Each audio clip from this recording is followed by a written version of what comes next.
Hello, everyone, and welcome to Strange Coordinates, a show where we use brands as compass points to lead us to fascinating stories. I'm Topher Burns. Hey, and I'm Robert Baylog. Topher and I founded an ad agency called Territorial, where we help brands find their place in the world. But we're not the only people who love brands, shock as that may be. On Stranger Coordinates, wordplay, we focus on a specific theme, and we bring a traveling companion along with us on the journey. So the theme for our discussion today is actually inspired by the season. Sometimes we riff off of previous podcast episodes. In this one, we're getting inspired by the days getting cooler, the scent of PSLs. And so, one of the things that made us think about is that people outside of our industry don't really know that the holiday season is basically the marketing Super Bowl. Which a phrase, actually, once I wrote that phrase out, I was like, well, the Super Bowl is also our Super Bowl. But this is definitely a big time too. And so we thought it'd be interesting to get an inside look at what holiday marketing is like for brands. Yes. And as we said, we're not going to explore this idea alone. Joining us on today's expedition is a 20-year veteran of the marketing and communications industry. She's worked with globally known brands across dozens of sectors, including finance, wine and spirits, travel and tourism, higher education, and nonprofit and issue advocacy. She is an executive vice president at Weber Shandwick and specializes in helping clients find the right balance between brand promotion and brand protection. Everyone, please welcome dear friend of the agency, Maureen Golga.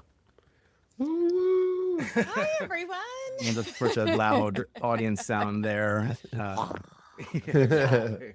So, Maureen, thank you for having me. This is really exciting. I know it is. It's so much fun to have you. It's also perversely ironic that we're discussing the holidays on a day when it is 82 degrees in New York.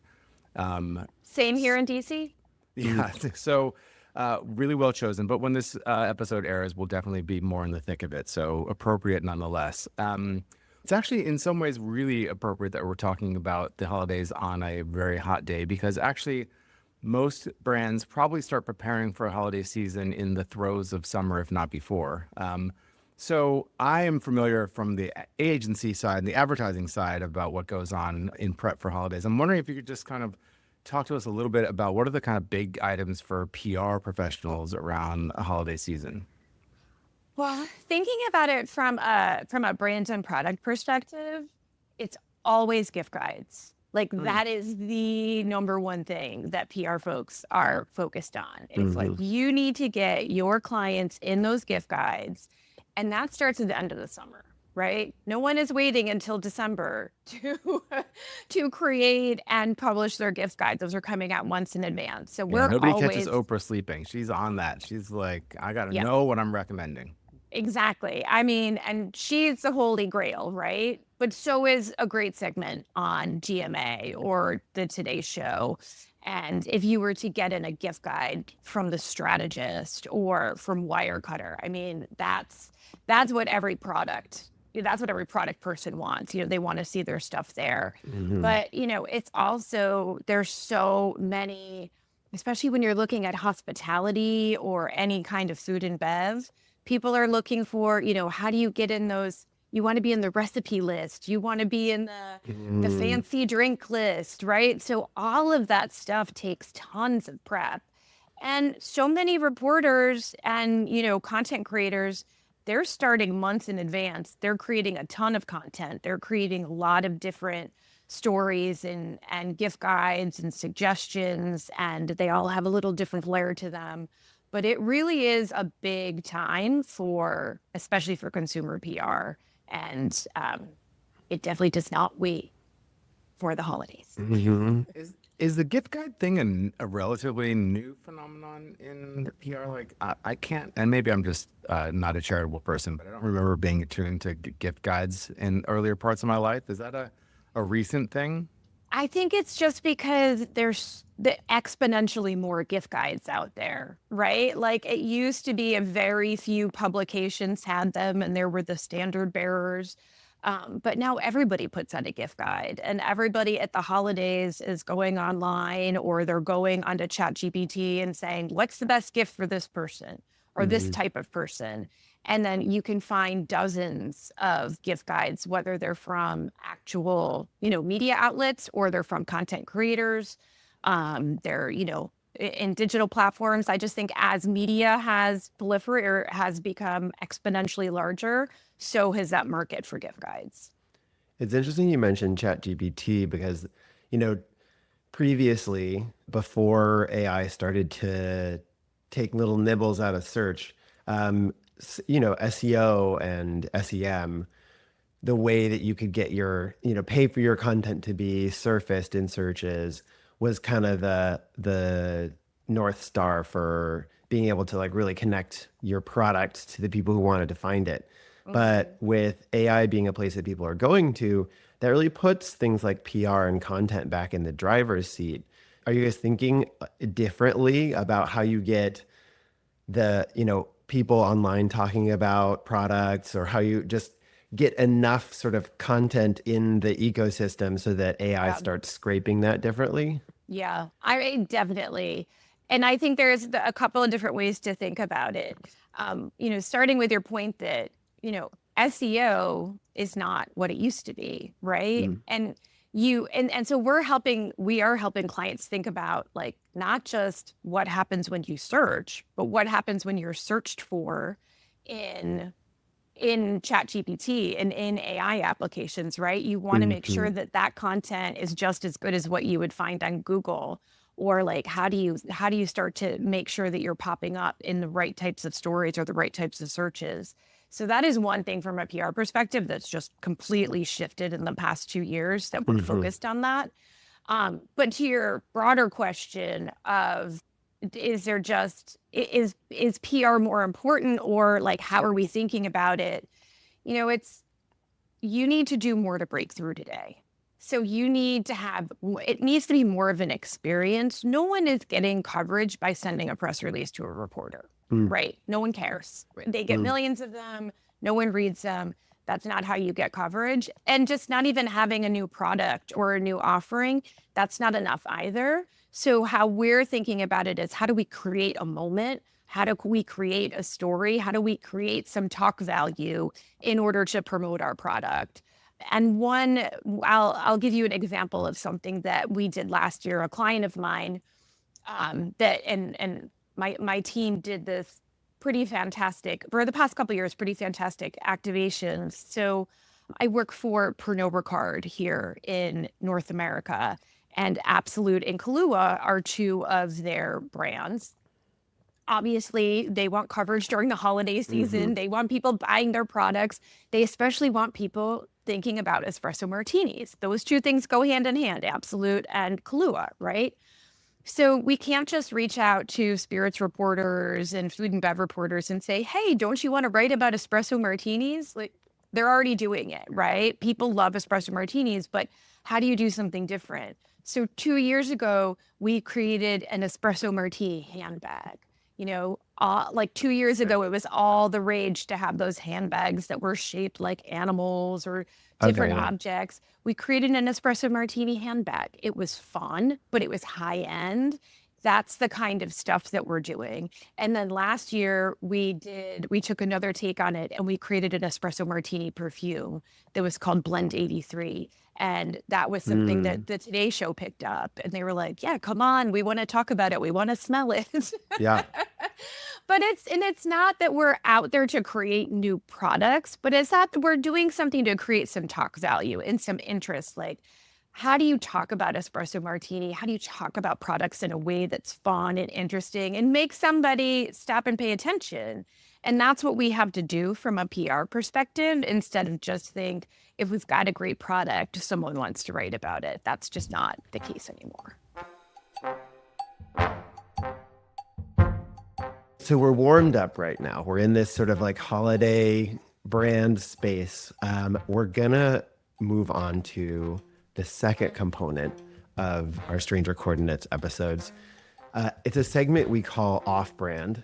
I'm going to give you 3 brand-related questions that are connected to our theme. Okay. So these are all some trivia questions. Robert always hastens to make sure that people know there's no prizes, there's no judgment. I was just going to do that. He takes testing very seriously, and he wants everybody to show up as their best. I'm getting a little stressed, and I don't want anybody else to be stressed about this. So there's nothing on the line here. It's just fun. Yeah. We'll start with one that's just establishing a baseline. How much globally in dollars is expected to be spent on holiday shopping in 2024? And you get three choices. Okay. $1.3 million, $1.3 billion, or $1.3 trillion. I was already thinking in the billions. But maybe we'll go trillion. 1.3 billion. Final answer. You can do it again. You meant trillion, right? You meant 1,000 trillion. Yeah, there was a glitch there. I heard 1,000 billion, rather. Truth. Yeah. You were right. It was $1.3 trillion. Yay! Always go with your gut. Go with your gut. Okay. Yeah. So, and I actually found Crazy, myself. though. Seriously, $1.3 trillion. It's wild. And I actually found myself Googling how many billions in a trillion after that. Because I was like, wait, how many billions are there? It's 1,000 billion. Wow. So that's a lot of money. That's a lot. That is a lot of money. Okay. So there's a lot on the table here. Most of it is being spent on my niece and nephew.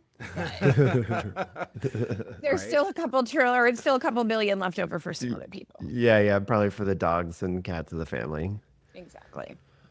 All right. Question number 2. Okay. The meaning behind the term Black Friday is generally accepted to describe the time of year when stores stop operating at a loss, like in the red, and become profitable in the black.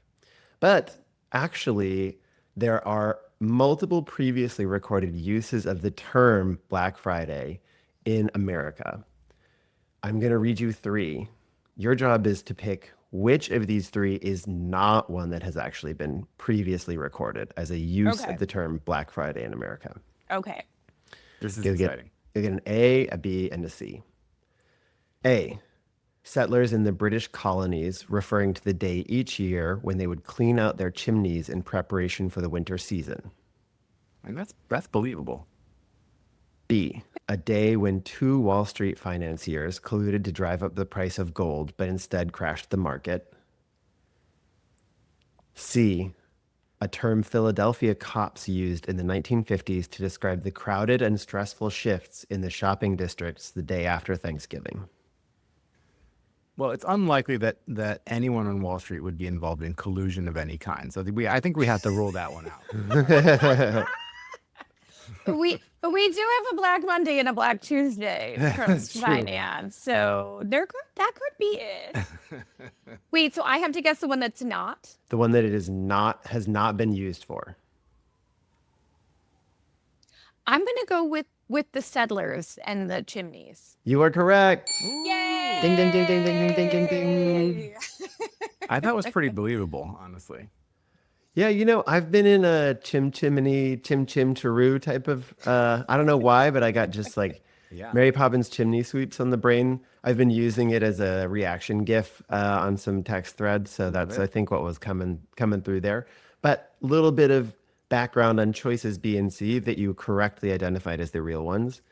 B, Jay Gould and Jim Fisk worked to buy up as much of the nation's gold as they could in an effort to drive up the price and make profits.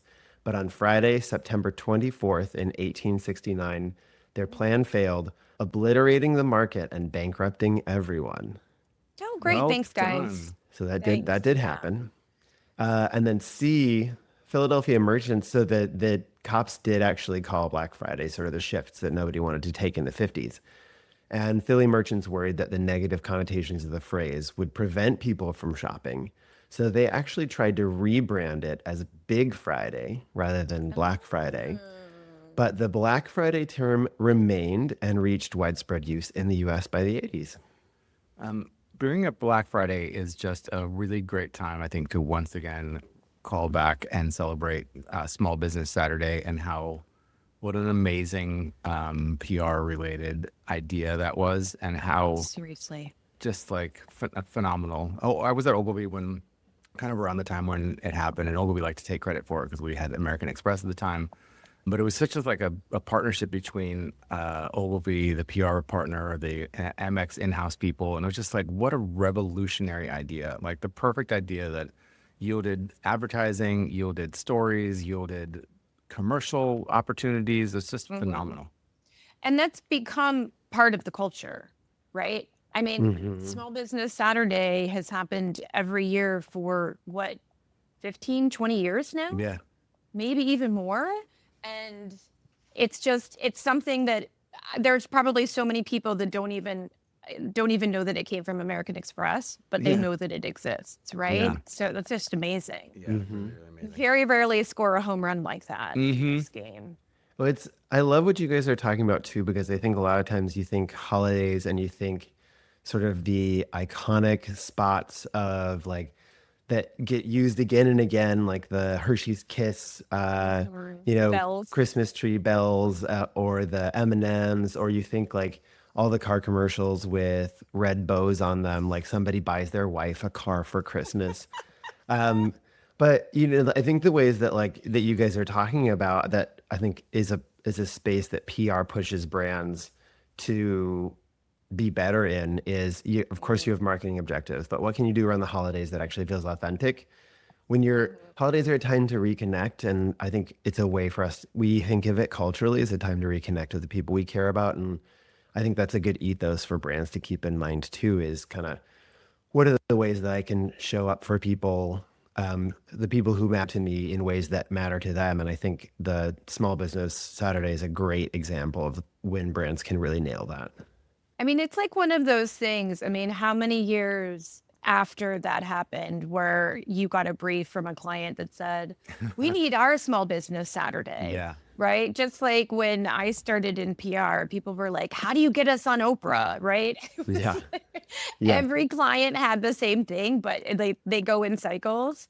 But that was one, I don't know how many briefs. It was like, get us our version of that. And Yeah. Totally. It's not easy. I mean, then you get an REI who then comes around and Yeah. figures out how to knock it out of the park. And now what's their version of opt out, right? And so they're few and far between, but they have staying power when they happen.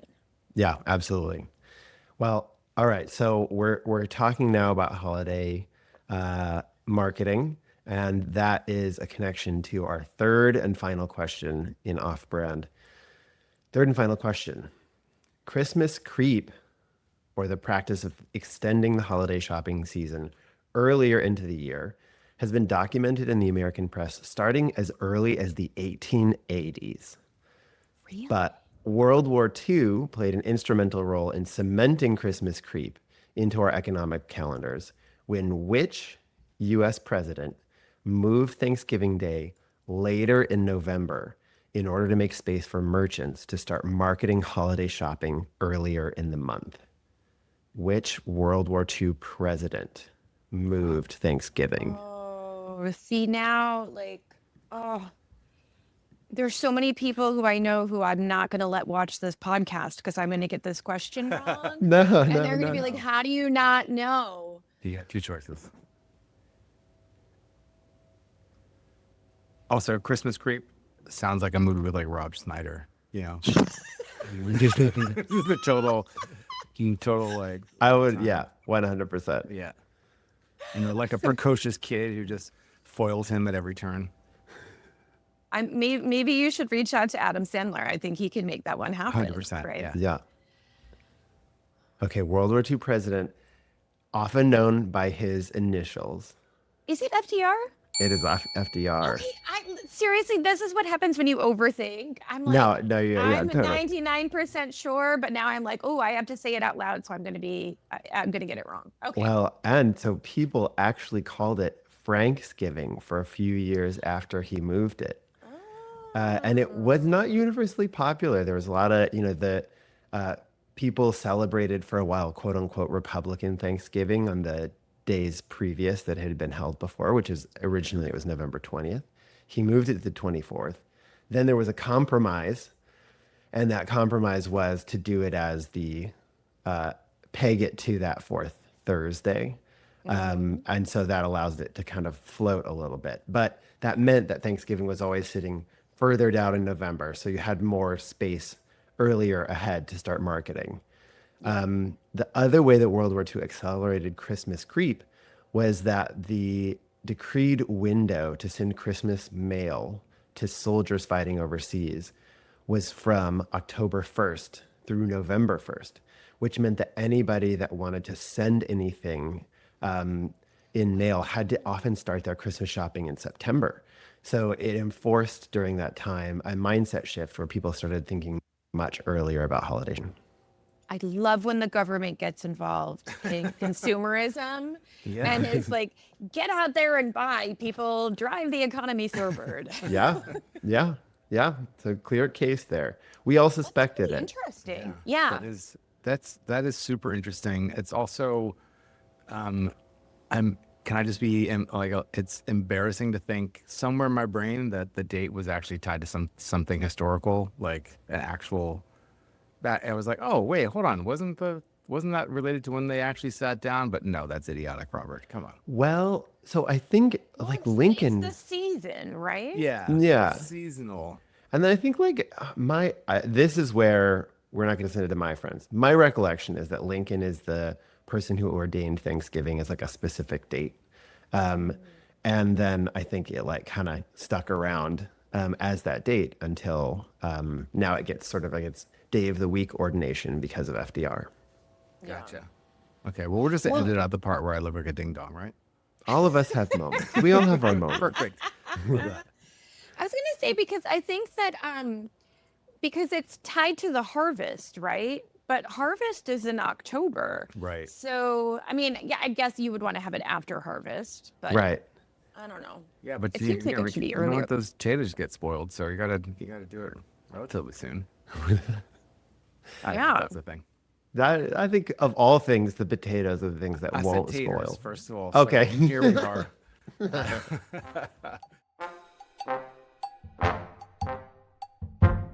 So far, we've been kind of leading this expedition, but now, Maureen, it is your turn to take us on the journey that you want to take us on. So we like to play this segment called Omnipotent Brand Manager. And the premise is that you've been promoted to the most powerful brand manager in history. Do anything you want. There are no bosses. There are no rules. And the question is, you've got a single project to bring change to this brand. What would you do? And what brand would you work with? All right. So I gave this some thought, and I as long as we're like, there's willing suspension of disbelief here, I'd like to travel back in time. Okay. Do it. Already there. And most people don't want to travel back in time to 2020, but I really do, because I really wish SoulCycle, a brand that I absolutely loved. I had ridden over 500 classes at SoulCycle before the pandemic hit. I really wish they would have handled the pandemic differently. Wow. And so if I would have, I mean, because when it happened, they just shut down studios. That was it. Right. And all these smaller studios all over the country were calling their members, calling people who came to their classes, said, you want a bike? Come in and pick one up. Come in and pick one up, and we're going to start doing video classes. And, and so there was this window where they could have pivoted and said, look, our whole, the whole design of SoulCycle is to come to the studio, is to be part of it, right? They were actually creating a Peloton-esque type home bike at the time. And I think it came out like pretty soon near the pandemic. But to get people to make that switch so hard without giving them a buffer in between, I just think was such a huge miss for the brand. And they didn't even start doing outdoor classes until the following summer. Yeah. When I feel like every other studio was doing outdoor classes way sooner.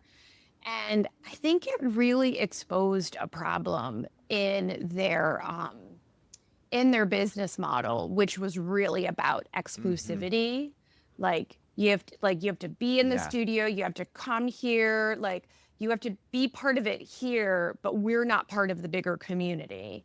And I think if they had shifted their perspective and said, no, we are actually part of this bigger community. We want to welcome more people in. We're going to put our bikes out there. We're going to let people who Yeah. can't typically afford a $34 class to take a class. I think if they had done some of that, that more of their studios would have survived the pandemic.